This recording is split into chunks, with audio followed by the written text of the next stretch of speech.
In the aftermath of the U.S. and Israel launching strikes on Iran, which has since struck back, experts are weighing in on how the potential conflict could shape our midterm elections. WXII 12's Joshua Davis is in studio with some insight from a local college professor. Joshua.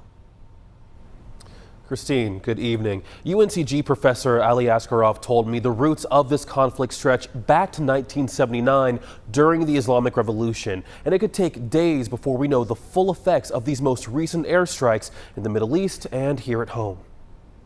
So it was both surprising and not a surprise because we witnessed the same situation in the past. Saturday morning, conflict between the United States, Israel, and Iran erupted with American airstrikes launched at key targets as part of Operation Epic Fury, with Iran responding in kind. Dr. Ali Askarov of UNCG says the airstrikes stem from underlying tension between the three countries reaching back to the Islamic Revolution.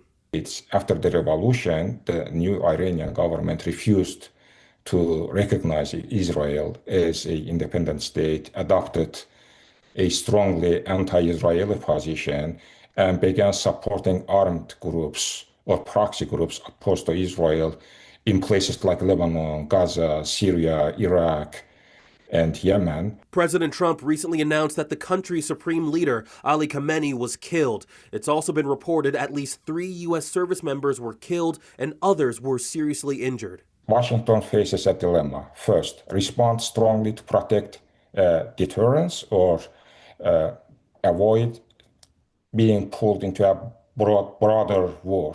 We've seen mixed effects of what military involvement does on presidential approval, and for these midterm elections, presidential approval matters a great deal. Jason Husser, a political science professor with Elon University, says while this may not sway Tuesday's primary election, on the lead up to November's general election, we could see campaigns reacting differently in large part about what happens with oil and gas prices. The tremendous amount of oil and gas of the global supply comes out of this region. If we see regional instability leading to difficulty in shipping oil from places like Iraq and places from other parts of the Middle East, and that leads to gas prices going up over the summer vacation season, that's going to have a different impact than if we see stability in the region. This is a new territory in terms of how this campaign might play out in terms of U.S. elections. Both professors emphasize that a long-term conflict could have serious blowback onto this presidential administration and potentially political leaders and candidates that support it. In studio, I'm Joshua Davis for WXII 12 News.